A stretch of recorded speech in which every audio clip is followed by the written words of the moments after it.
नाजरीन, आज आप 5 ऐसी ही मिस्ट्रीज के बारे में जानेंगे जिनकी असल हकीकत आज तक किसी को भी मालूम नहीं पड़ सकी। तो आइए शुरू करते हैं। नंबर 5, आउटर स्पेस बेशुमार मिस्ट्रीज और लाजवाब सवालात से भरा हुआ है जिनको जानना और समझना साइंस के लिए अभी तक एक इम्पॉसिबल टास्क है। पिछली कई सदियों से साइंस हमारी यूनिवर्स की सबसे बड़ी ताकत को समझने की कोशिश कर रही है, लेकिन ताहाल अभी तक नाकाम है, और वो ताकत है ग्रेविटी। जिस तरह अर्थ की ग्रेविटी तमाम ऑब्जेक्ट्स को अपनी तरफ अट्रैक्ट करती है, इसी तरह सूरज की ग्रेविटी अर्थ समेत सोलर सिस्टम के दूसरे प्लैनेट्स को भी अपनी तरफ अट्रैक्ट करती है। लेकिन सूरज को किसकी ग्रेविटी अपनी जगह रहने पर मजबूर कर रही है? सूरज तो बहुत छोटी बात है, करोड़ों अरबों गैलेक्सीज और इन गैलेक्सीज के स्ट्रक्चर को कौन सी ग्रेविटी ने बना रखा है?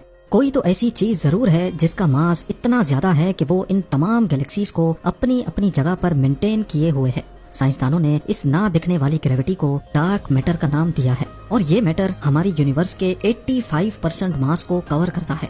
पर हैरत की बात यह है कि पिछली कई सदियों से इस पर स्टडी करने के बावजूद भी हम इतने ज्यादा फैले हुए इस मैटर के बारे में ना कुछ जानते हैं और ना ही इसको हबल या फिर जेम्स वेब जैसे पावरफुल टेलीस्कोप से देख सकते हैं। साइंस सिर्फ इतना जानती है कि डार्क मैटर मास का एक थ्योरेटिकल वर्जन है जिसको ना हम देख सकते हैं और ना ही महसूस कर सकते हैं, लेकिन इसकी ग्रेविटी की वजह से इस यूनिवर्स का पूरा सिस्टम चल रहा है।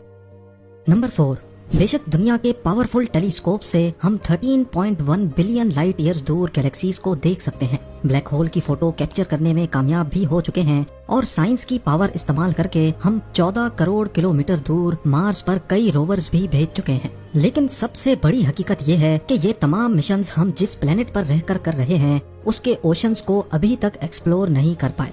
करीब 80% से भी ज्यादा ओशन के हिस्से ऐसे हैं जहां की दुनिया हमारी दुनिया से बिल्कुल कटी हुई है। ओशन का deepest point Mariana trench 11,022 metre गहरा है, लेकिन हम इंसानों ने ओशन का सिर्फ वो हिस्सा अभी तक एक्सप्लोर किया है जो सिर्फ 200 मीटर गहरा है। इस पॉइंट को ट्वाइलाइट जोन कहा जाता है, जहां सूरज की रोशनी ना होने के बराबर है। लाइट के अलावा यहाँ प्रेशर 320 पाउंड्स पर स्क्वायर इंच होता है। ये इतना ज्यादा है कि जैसे किसी ने इंसान के जिस्म के सिर्फ 1 इंच के हिस्से पर ट्रैक्टर का टायर रख दिया हो। यही वजह है कि इंसान का चांद पर जाना तो आसान है, लेकिन ओशन के ट्वाइलाइट जोन से भी नीचे जाना बहुत ही मुश्किल है। एक एस्टीमेट के मुताबिक ट्वाइलाइट जोन के नीचे जितनी सी लाइफ रहती है, हम उसमें से सिर्फ 5% को एक्सप्लोर करने में कामयाब हुए हैं। बकाया 95% में क्या कुछ है, ये अभी तक साइंस के लिए एक मिस्ट्री बनी हुई है।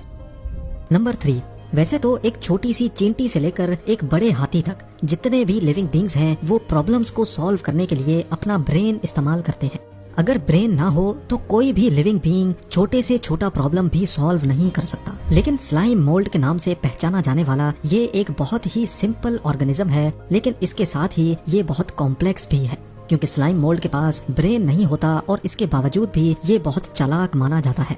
स्लाइम मोल्ड कॉम्प्लेक्स मेजेस को बड़ी आसानी से सॉल्व करता है और ये अपने फायदे के हिसाब से डिसीजंस भी लेता है। हत्ता के साइंसदानों को कई सबूत मिले हैं कि स्लाइम मोल्ड दिन के मुख्तलिफ टाइम को भी पहचान सकता है। लेकिन सवाल ये है कि एक सिंगल ब्रेन सेल ना होने के बावजूद भी स्लाइम मोल्ड ये सब कुछ कैसे करता है? ये सवाल साइंसदानों को आज तक परेशान किए हुए है। नंबर 2, अटलांटिक ओशन को हवाई जहाज के जरिए अकेले पार करने वाली ये हैं एमिलिया एयरहार्ट। अपने बचपन से ही इनको एडवेंचर और फ्लाइंग करने का बहुत शौक था। 1928 में एमिलिया ने अटलांटिक ओशन को अकेले सर करके पूरी दुनिया को हैरान कर दिया, क्योंकि इस दिन से पहले ये काम किसी खातून ने नहीं किया था। इसके बाद 1932 में हवाई से यूएस मेन लैंड तक अकेले प्लेन फ्लाई करके एमिलिया ने वो करके दिखाया जो आज से पहले कोई मेल पायलट भी नहीं कर पाया था। अपने शौक को पूरा करने के लिए और वर्ल्ड रिकॉर्ड बनाने के लिए एमिलिया ने पूरी दुनिया का गोल चक्कर काटने का प्लान बनाया। 2 जुलाई 1937 को अपना वर्ल्ड रिकॉर्ड बनाने के दौरान एमिलिया और उसके साथ मौजूद नेविगेटर फ्रेड नूनान ने रीफ्यूलिंग के लिए पापा न्यू गिनी के शहर लाई में लैंड किया। लेकिन रीफ्यूलिंग के बाद जब दोबारा उन्होंने अपना सफर शुरू किया तो सेंट्रल पैसिफिक ओशन में हाउलैंड आइलैंड के करीब आकर इनका कनेक्शन कंट्रोल टावर से डिस्कनेक्ट हो गया, और उसके बाद आज तक उनका पता ना चल सका। कई सर्च पार्टीज ने पॉसिबल क्रैश लोकेशन पे कई महीनों तक सर्च किया, लेकिन ना एमिलिया मिली, ना फ्रेड, और ना ही प्लेन का कोई छोटा सा भी पुर्जा मिला। इस वाक़े को आज 85 ईयर्स गुजर चुके हैं, लेकिन मजाल है कि साइंसदानों और एक्सपर्ट्स को जर्रे जितना भी कोई एविडेंस मिला हो।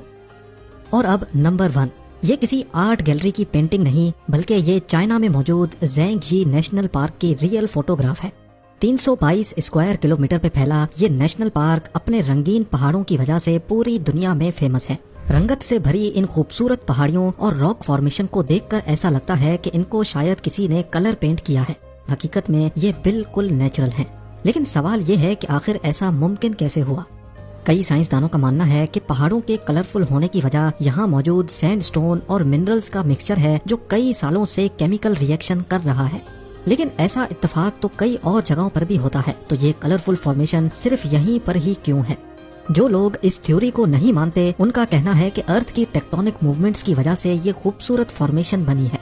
कई सदियां गुजरने के बावजूद भी साइंस अभी तक इस दिलकश और हसीन पहाड़ों के पीछे का असल राज मालूम नहीं कर सकी। उम्मीद है